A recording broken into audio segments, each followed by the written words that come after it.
Bayangkan sebuah pagi di Madinah, matahari baru naik, dan suasana masih tenang. Di salah satu rumah sederhana, seorang anak kecil bernama Anas bin Malik sedang bersiap-siap seperti biasa. Umurnya baru sekitar 10 tahun. Usianya masih sangat muda untuk ukuran anak laki-laki yang pada masa itu sering membantu orang tua mereka bekerja. Tapi hari itu, ada sesuatu yang berbeda.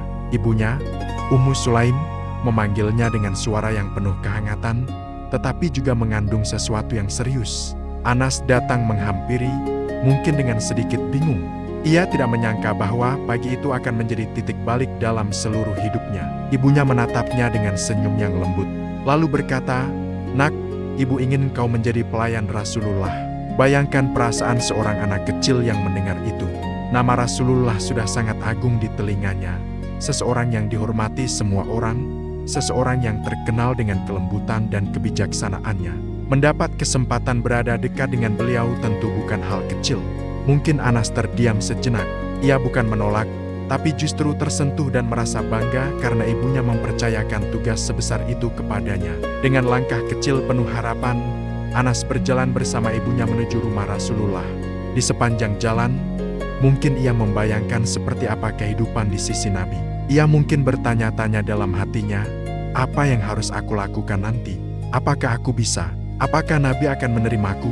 Meski ia masih anak-anak, pikiran-pikiran itu pasti terlintas, apalagi momen itu sangat penting. Tapi Ummu Sulaim yakin pada putranya. Ia tahu bahwa Anas memiliki hati yang lembut, cepat belajar, dan mudah diarahkan. Ia percaya bahwa di sisi Nabi, Anas akan tumbuh lebih baik daripada di tempat lain manapun.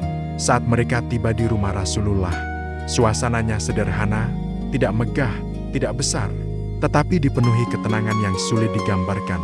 Ketika pintu dibuka dan Nabi Muhammad keluar menyambut, wajah beliau langsung memancarkan kehangatan. Beliau tersenyum-senyum yang bagi Anas akan menjadi salah satu memori terindah sepanjang hidupnya. Ummu Sulaim memperkenalkan putranya dengan penuh hormat dan berkata bahwa ia ingin Anas membantu Rasulullah dalam kegiatan sehari-harinya. Rasulullah melihat Anas mungkin memperhatikan bahwa anak ini sedikit gugup dan beliau pun menepuk bahunya dengan lembut. Sejak detik itu, hidup Anas berubah. Rasulullah tidak hanya menerima kehadirannya, tetapi juga membuka ruang baginya untuk menjadi bagian dari keluarga kecil beliau. Tidak semua orang mendapat kesempatan itu, bahkan para sahabat dewasa sekalipun. Tapi Anas, seorang anak kecil, diterima, diperlakukan dengan hormat, dan diajak belajar langsung dari manusia terbaik sepanjang sejarah. Yang menarik dari kisah ini adalah bahwa menurut beberapa riwayat, Anas sendiri sebenarnya sangat ingin berada dekat dengan Rasulullah. Ia ingin belajar akhlak Nabi, cara beliau berbicara, cara beliau tersenyum, bahkan cara beliau menghadapi masalah. Dan keberanian itu, untuk ukuran anak kecil, bukan hal biasa. Banyak anak seusianya mungkin masih sibuk bermain, tapi Anas memilih sebuah jalan yang berat namun penuh nilai. Ia tidak hanya menjadi pelayan, ia menjadi murid, sahabat kecil, bahkan seperti anggota keluarga bagi Rasulullah. Bayangkan hari pertama Anas di rumah Nabi. Mungkin ia masih canggung. Ia melihat bagaimana Nabi memperlakukan orang-orang di sekitarnya dengan lemah lembut, tanpa suara keras, tanpa kemarahan yang meledak-ledak. Rumah itu kecil, tapi suasananya damai. Nabi memanggilnya dengan nada yang tidak pernah membuat Anas takut. Setiap tugas kecil yang diberikan tidak pernah disertai desakan atau marah-marah. Dan seiring hari berjalan, Anas mulai merasa nyaman. Ia melebur ke dalam rutinitas baru itu dengan hati gembira. Banyak orang tidak tahu bahwa Anas sering memperhatikan hal-hal kecil dari Nabi, hal-hal yang tidak pernah diceritakan secara luas. Misalnya, bagaimana Rasulullah selalu berbagi apapun yang ada di rumahnya meski jumlahnya sedikit. Bagaimana beliau selalu mengucapkan terima kasih bahkan untuk bantuan kecil sekalipun. Bagaimana beliau memperlakukan semua orang dengan adil.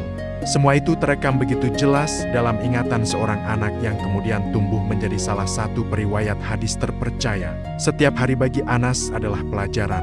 Ketika Nabi keluar rumah, Anas ikut. Ketika Nabi menerima tamu, ia memperhatikan. Ketika Nabi berbicara, ia mendengar. Dan selama mendampingi Rasulullah, ia tidak hanya belajar tentang akhlak, tapi juga belajar mengenai kehidupan. Ia melihat langsung bagaimana Nabi menghadapi masalah berat, hinaan, perang, sekaligus bagaimana beliau bersikap lembut kepada keluarganya dan orang-orang miskin. Ada satu hal yang sering membuat orang terkejut ketika mendengar kisah ini. Meskipun Anas bersama Rasulullah selama 10 tahun, Nabi tidak pernah sekalipun memarahinya. Tidak pernah berkata, "Kenapa kamu lakukan ini?" Atau "Kenapa tidak kamu lakukan itu?" Bagi Anas, ini adalah pengalaman yang membekas begitu dalam. Ia sering menceritakannya ketika sudah dewasa, seolah tidak percaya bahwa ia pernah tumbuh di sisi seseorang yang begitu sabar dan penyayang. Dan mungkin disinilah letak keberanian Anas yang sebenarnya. Banyak anak bisa membantu pekerjaan rumah, tapi tidak semua anak mampu belajar dengan hati terbuka selama bertahun-tahun dari seorang guru besar seperti Rasulullah. Anas melakukannya bukan karena ia harus, tapi karena ia ingin. Ia menyerap setiap momen, setiap nasihat, setiap senyum. Ia tumbuh dari seorang anak biasa menjadi seseorang yang kelak menjadi rujukan ribuan umat muslim yang ingin memahami akhlak Nabi melalui hadis-hadisnya. Kalau kita renungkan, perjalanan Anas dimulai dari langkah kecil seorang anak yang menurut pada ibunya. Dari keberanian sederhana itu, Allah bukakan jalan yang sangat besar. Ia menjadi saksi mata sejarah. Ia melihat hal-hal yang orang lain hanya bisa dengar dari cerita. Ia menyimpan dalam hatinya pengalaman yang akhirnya diturunkan kepada generasi berikutnya dan menjadi ilmu yang tak ternilai. Dan kisah ini, yang tampak sederhana di awal, adalah pintu menuju banyak rahasia indah yang akan dibahas di bab-bab berikutnya. Karena apa yang terjadi setelah Anas memasuki rumah Rasulullah, justru jauh lebih luar biasa dan penuh hikmah dibandingkan keberanian awalnya. Setelah hari-hari pertama Anas berada di rumah Rasulullah, kehidupan barunya mulai berjalan dengan ritme yang ia sendiri sebelumnya tidak pernah bayangkan. Dari seorang anak kecil yang awalnya hanya ingin belajar akhlak Nabi, ia justru mendapat kesempatan untuk menyaksikan hal-hal yang tidak semua mata bisa lihat. Setiap pagi, sebelum matahari naik sepenuhnya, Anas sudah bangun dan membantu pekerjaan ringan di rumah Nabi. Tidak ada yang berat, tidak ada yang membuatnya kewalahan. Rasulullah tidak pernah membebani, justru banyak meringankan. Semua berjalan dengan lembut, alami, dan penuh kehangatan. Yang membuat masa itu begitu luar biasa adalah cara Rasulullah memperlakukan Anas. Tidak seperti seorang atasan kepada pelayan, atau seperti orang dewasa kepada anak di bawahnya. Beliau memperlakukan Anas seperti seorang keponakan yang disayang, seperti sahabat kecil yang dihormati pendapatnya, bahkan seperti anak sendiri yang selalu dijaga hatinya. Ketika Anas sedang melakukan sesuatu, Nabi tidak pernah memerintah dengan suara tinggi, tidak pernah memanggil dengan nada keras. Bahkan pernah suatu ketika, Anas diminta untuk melakukan sesuatu, tapi ia malah sibuk bermain di jalan bersama anak-anak sebayanya. Dan Rasulullah tidak marah.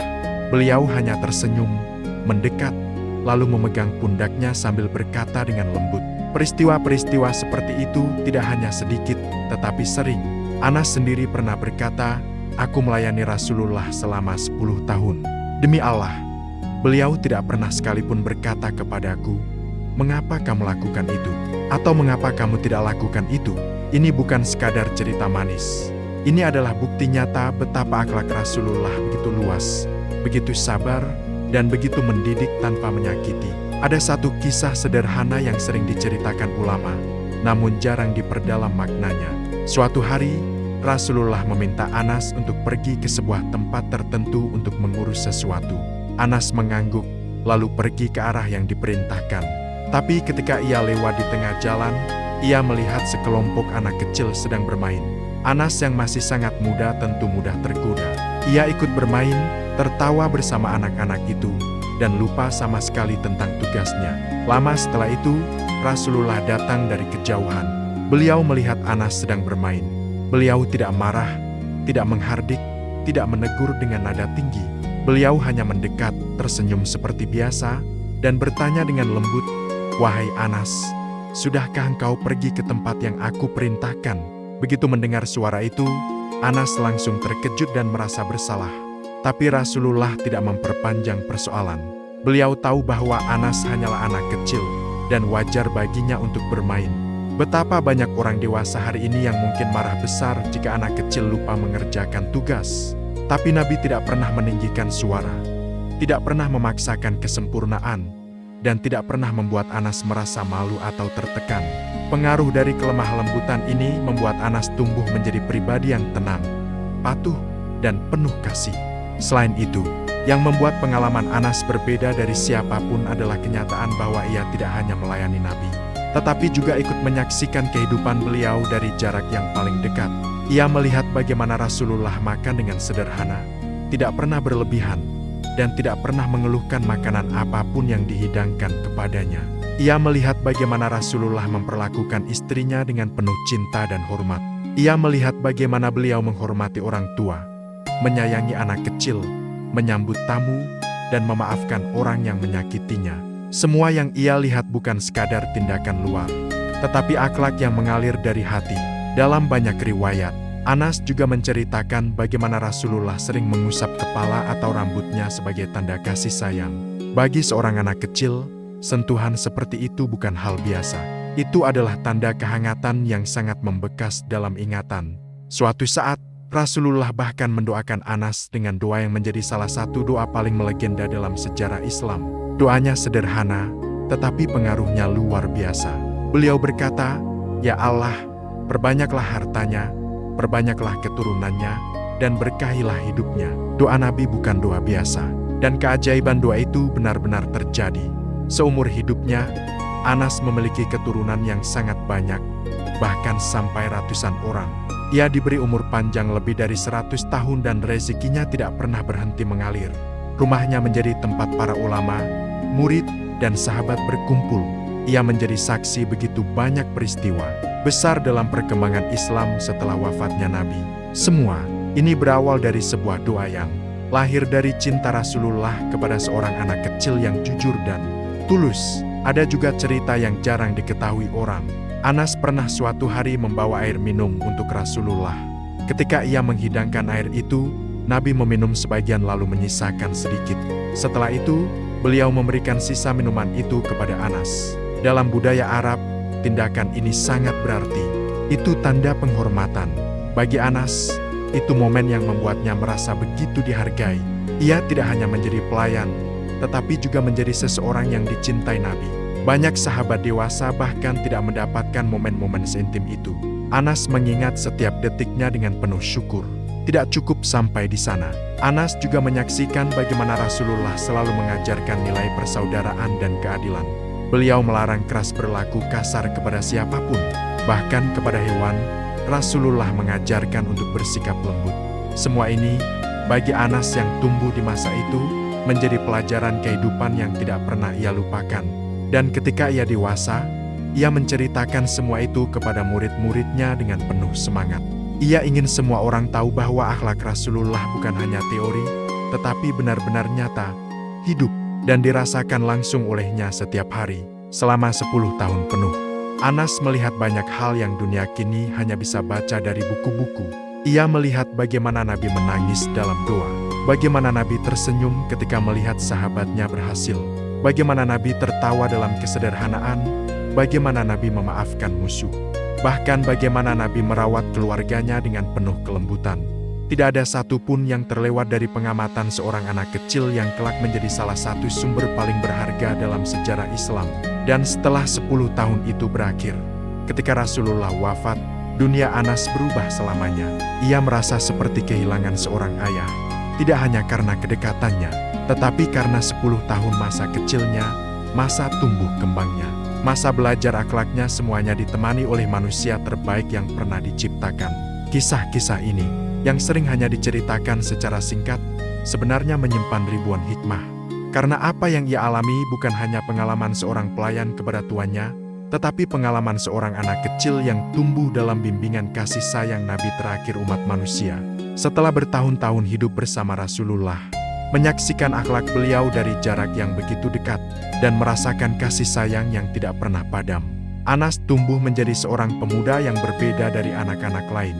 Lingkungannya membentuknya, tetapi yang paling kuat membentuk hatinya adalah teladan langsung dari Nabi. Seluruh pengalaman itu perlahan-lahan mengubah cara Anas memandang kehidupan, memandang dirinya sendiri, dan memandang hubungannya dengan Allah.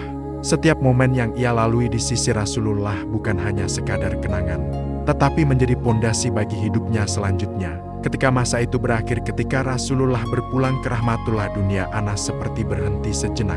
Ia masih ingat jelas wajah Nabi ketika tersenyum padanya. Ia masih ingat sapaan lembut yang membuatnya merasa aman. Ia masih ingat bagaimana Nabi menepuk pundaknya setiap kali ia melakukan sesuatu dengan benar. Semua itu kini berubah menjadi memori yang tiba-tiba terasa jauh. Hari wafatnya Rasulullah adalah hari paling kelam dalam hidupnya. Ia pernah berkata bahwa hari itu adalah hari paling menyakitkan yang pernah ia rasakan. Ia kehilangan sosok yang lebih dari sekadar seorang pemimpin, lebih dari guru, dan lebih dari sahabat. Rasulullah adalah cahaya yang membimbing setiap langkah hidupnya. Namun, justru setelah Nabi wafat itulah, peran besar Anas dalam sejarah Islam mulai terlihat. Ia membawa ribuan pelajaran yang ia simpan di dalam dirinya selama 10 tahun penuh. Ia menyaksikan bagaimana Rasulullah beribadah, bagaimana beliau berbicara, bagaimana beliau menghadapi orang yang menyakiti beliau, bagaimana beliau menjaga kebersihan hati, dan bagaimana beliau berinteraksi dengan orang-orang yang datang dari berbagai suku dan karakter. Dan semua pengalaman itu kemudian Anas bagikan kepada umat manusia lewat hadis-hadis yang ia riwayatkan. Salah satu hal yang paling sering ia ulang-ulang ketika ia bercerita kepada para muridnya adalah mengenai akhlak Nabi. Ia selalu berkata bahwa akhlak Rasulullah adalah akhlak terbaik yang pernah ada. Tidak ada satupun yang mendekatinya. Anas sering terharu ketika mengingat bagaimana Nabi memperlakukannya. Ia sendiri sampai tidak mengerti bagaimana mungkin seseorang bisa begitu sabar, begitu tenang, dan begitu penuh kasih sayang bahkan kepada anak-anak.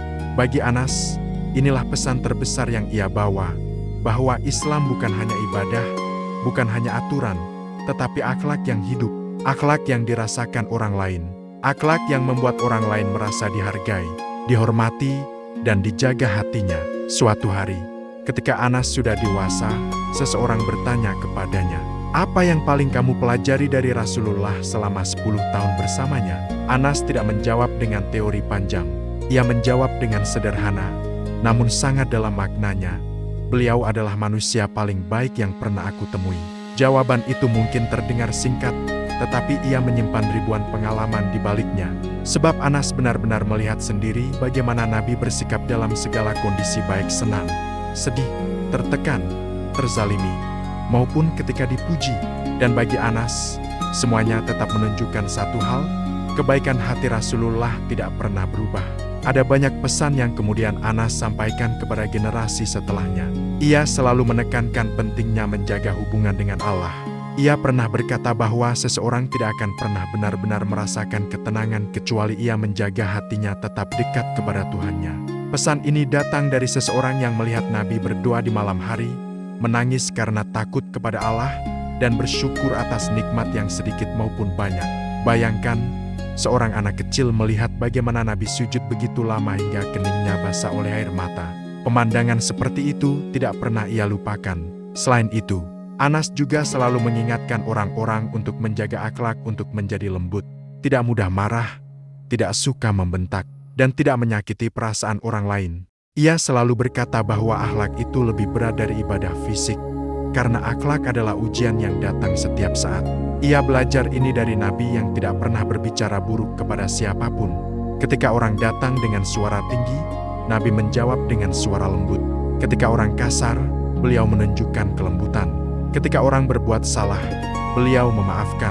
Semua adegan itu disaksikan oleh Anas, dan ia tahu bahwa inilah nilai paling besar yang harus diturunkan. Di beberapa kesempatan, Anas juga mengingatkan bahwa hidup yang berkah bukan hanya datang dari banyaknya uang atau panjangnya umur, tetapi dari ketenangan hati dan bermanfaat bagi orang lain. Namun uniknya, doa Nabi kepada Anas justru membuat semua itu datang sekaligus. Ia diberi umur panjang lebih dari 100 tahun. Ia diberi keturunan yang sangat banyak, sampai-sampai rumahnya selalu ramai oleh anak, cucu, dan cicit. Ia diberi rezeki yang melimpah, namun tetap hidup sederhana karena ia tidak pernah melupakan ajaran Rasulullah tentang zuhud. Ketika orang bertanya bagaimana ia bisa mendapat semua itu, Anas menjawab dengan jujur, "Itu semua karena doa Rasulullah." Seiring bertambahnya usia, Anas semakin menjadi rujukan bagi para sahabat muda dan tabi'in. Mereka datang kepadanya untuk mendengar kisah tentang Nabi.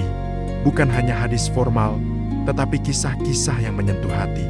Sebab mereka tahu, tidak ada orang yang mengenal Nabi dalam kehidupan sehari-hari sedalam Anas bin Malik. Ia pernah melihat Rasulullah berjalan tanpa alas kaki, makan sederhana, bercanda dengan anak kecil, memperbaiki sendiri sandalnya, hingga mengambil keputusan besar untuk umat. Semua itu ia saksikan dengan mata kepala sendiri. Meskipun hidupnya panjang, Anas sering merindukan Nabi. Suatu ketika ia berkata dengan suara lirih, "Tidak ada hari yang lebih aku rindukan daripada hari ketika aku melihat wajah Rasulullah." Pernyataan itu menunjukkan betapa dalamnya cinta dan rasa kehilangan yang ia simpan dalam hatinya. Bahkan ketika rambutnya sudah memutih dan tubuhnya melemah, kenangan bersama Nabi tetap segar seakan baru terjadi kemarin. Di akhir-akhir hidupnya, Anas sering berpesan kepada murid-muridnya agar menghidupkan kembali akhlak Nabi dalam kehidupan mereka. Ia tahu zaman akan berubah, manusia akan berkembang, budaya akan berganti, tetapi akhlak Rasulullah tetap menjadi cahaya yang tidak pernah padam. Ia ingin agar generasi setelahnya tidak hanya mempelajari hadis sebagai teks, tetapi merasakan ruhnya. Ia ingin agar umat Islam memahami bahwa keindahan Islam bukan hanya pada syariatnya, tetapi juga pada kelembutan hatinya. Dan jika kita melihat perjalanan Anas dari awal hingga akhir, semuanya terasa seperti satu rangkaian cerita penuh hikmah. Seorang anak kecil yang berani melangkah mengikuti perintah ibunya kemudian menjadi saksi langsung dari kehidupan manusia terbaik. Dari pelayan kecil, ia menjadi salah satu ulama besar. Dari seseorang yang hanya ingin belajar akhlak, ia menjadi penjaga warisan Rasulullah. Dan dari seorang anak biasa, ia tumbuh menjadi sejarah yang hidup. Kini, ketika kisah ini sampai ke telinga kita bisa merasakan pesan yang dititipkan Anas, bahwa kebaikan hati, kelembutan akhlak, dan kedekatan kepada Allah adalah kunci hidup berkah. Bahwa setiap orang, sekecil apapun dirinya, bisa menjadi besar jika ia berjalan di jalan yang benar. Dan bahwa doa dari hati yang tulus bisa mengubah seluruh masa depan seseorang. Kisah ini bukan hanya tentang Anas. Ini tentang kita semua yang sedang mencari jalan untuk memperbaiki diri, mencari kedamaian, dan mencoba menjadi lebih baik setiap hari.